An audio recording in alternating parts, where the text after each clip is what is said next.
Pues aquí estamos hoy, martes, me parece, yo pierdo la sensación del tiempo, y estábamos hablando del exilio de Babilonia, que lo quiero explicar muy bien para que se entienda lo que fue y su relevancia.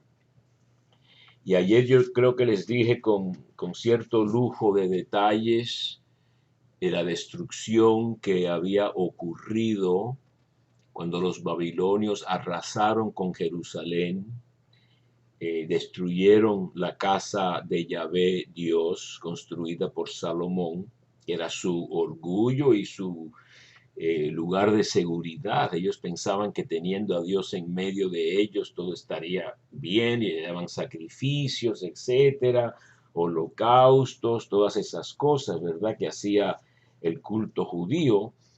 Pero quizás recordarán que en Jeremías capítulo 7, este profeta muy contradictorio de los líderes del pueblo, les decía, les denunciaba en su primer discurso en el templo, que no confiaran en esa casa de Yahvé con sus sacrificios, holocaustos, incienso, velitas, todo lo que quieran, si iban a seguir robando, matando, adulterando, jurando en falso, incenciando a otros dioses, etcétera. Para decir, estamos seguros para seguir haciendo todas esas abominaciones. En cueva de bandidos se ha convertido a vuestros ojos esta casa que se llama por mi nombre. Es precisamente la frase que usa Jesús en Marcos 11 cuando dice, mi casa será casa de oración, citando a Isaías, pero ustedes la han vuelto en una cueva de bandidos. Entonces, ese pasaje de Jeremías 7 es el pasaje donde se predice la destrucción del templo. Entonces, como yo decía, los babilonios como política tenían deportar a todas las clases dirigentes y a todas las personas con capacidades, los artesanos, los escribas, gente con educación, los herreros, trabajadores que tenían alguna capacidad especial, no nada más labrar la tierra. Y dicen que dejaron a los más pobres que se quedaran en el país suyo, en Israel, en la tierra para cultivarla, etcétera. Pobremente, porque la tierra estaba devastada. Entonces se van al exilio. Y como yo les decía, hubo 3 deportaciones. La grande fue la de 587, como yo decía, cuando destruyeron al templo. Pero hubo una anterior, unos años anteriores, por el 593, y se fueron la clase más alta todavía enseguida. Un poco como Cuba, mi país, que la misma noche que Batista renunció, los primeros aviones eran de la gente más allegada al gobierno y aristocrática. Yo sé que Perú en este momento está pasando por una crisis de gobierno muy, muy triste y seria, y les deseo lo mejor sin entender nada de lo que está pasando ahí, ¿verdad? Entonces, a mí lo que me interesa hablar hoy y en otra ocasión, quizá también si Dios lo permite y más de una, es exactamente qué sucede cuando van al exilio. Y lo voy a centralizar en una figura clave, importante, muy interesante, que es casi como un modelo. Y es el profeta Ezequiel, del cual les hablé. Este profeta era sacerdote, una clase muy alta, y era también profeta porque le venía la palabra de Dios y venían a consultarlo los ancianos del pueblo a su casa. Se puede leer eso, que creo que era en Tel Aviv, no quizá la Tel Aviv de hoy, no, para nada, porque la Tel Aviv de hoy está en Israel, pero esta se llama la montaña de de la espiga de maíz o algo, quiere decir Tel Aviv. Y entonces en Tel Aviv, otro lugar en Babilonia, es donde se reunían en casa de Ezequiel.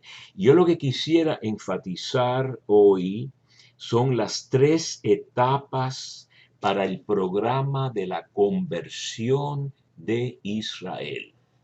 Y son las 3 etapas de la predicación de Ezequiel. Así que fíjense cómo procedió este proceso de conversión encabezado o casi como protagonista el profeta Ezequiel, al cual vendrán otros profetas por mayor parte anónimos, aunque como yo dije podemos señalar las escuelas, los movimientos, casi los partidos más o menos, de dónde venían estos escritores, porque conocemos su estilo de escribir y sus ideas principales. Mientras sabemos que las ideas y el estilo de Ezequiel es muy sacerdotal, son temas de los sacerdotes, son cosas que los estudiosos bíblicos estamos más familiarizados. Pero fíjense la misión que le da Yahvé Dios a Ezequiel. En pocas palabras, le dice que va a destruir la provisión de pan de los israelitas, de los de Jerusalén, que van a tomar el agua con medida y con ansiedad la beberán. Como diciendo, aquí hay un vasito de agua y mejor que dure bastante, porque faltarán el pan y el agua. Quedarán pasmados todos juntos y se consumirán por sus culpas. Al final del capítulo 4 de Ezequiel. Así que la primera misión es castigar al pueblo. Castigar al pueblo. Y el propósito de todo esto, y les voy a leer otro pasaje en 33:10,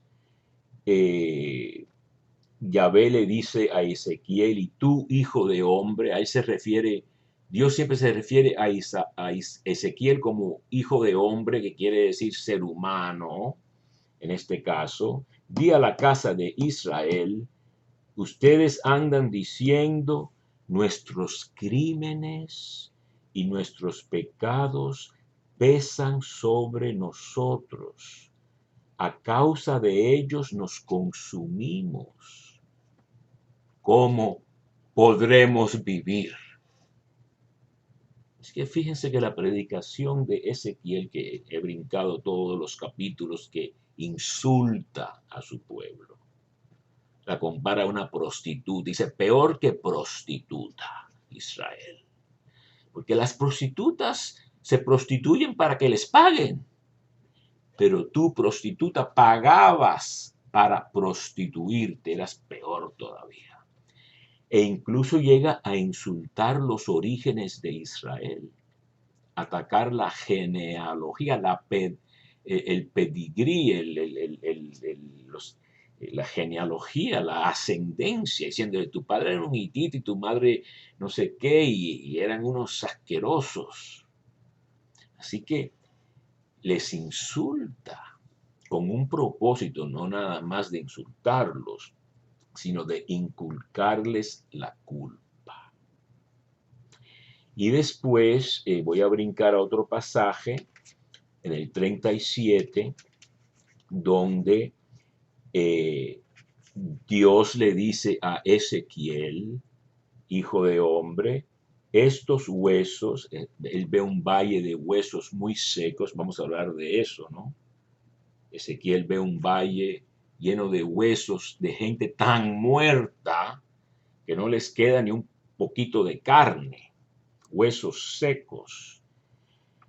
Dice, estos huesos secos son la casa de Israel, que andan diciendo se han secado nuestros huesos, se ha desvanecido nuestra esperanza todo ha acabado para nosotros.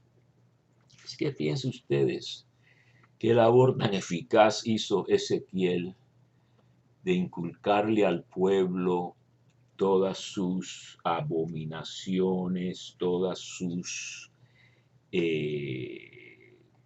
malas acciones, y como yo decía, se puede hablar de una historia de pecado de 700 años. Desde siempre han estado pecado. Desde el monte Sinaí, donde se promulgó la alianza, los 10 mandamientos con Moisés, unos 700 más o menos años antes,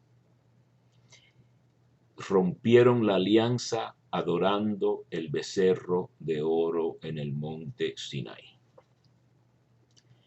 Entonces, lo que tienen que hacer en este exilio es tratar de entender, con el liderazgo de estos grandes líderes y maestros sabios, que hoy nos faltan algunos, ¿no? Es entender por qué sucedió todo esto. ¿Perdió Dios? Los dioses babilonios vencieron a Yahvé Dios, el único Dios verdadero. ¿Cómo permitió Yahvé que nos destruyeran a nosotros, su pueblo, y que destruyeran su casa y lo echaran? Entonces tienen que explicar que todo esto lo había ya previsto Yahvé, y que era un castigo para el pueblo, para hacerle bien al final. Era una corrección. Era parte de la pedagogía divina. Mano durísima. Una mano tan dura como lo exigía el pecado y las faltas y el olvido y la distracción y el egoísmo y la corrupción y los crímenes de Israel. Y una vez me sentía tan mal, en una gran crisis, y le dije a un sacerdote en confesión: siento que me han puesto en la mesa de operaciones, me han abierto, pero todavía no me cierran. ¿Cuándo me van a cerrar? ¿Cuándo se va a acabar esta operación? Y pensé, a tal mal, tal remedio. Quiere decir que cuando el sufrimiento y la crisis es muy enorme, indica que muy enormes son las causas de la crisis, de la cual casi puede ser una síntoma o por lo menos una oportunidad de cambiar. Con esas palabras, ya a los 13 minutos que nos tocan ahora, tengo que terminar. Gracias.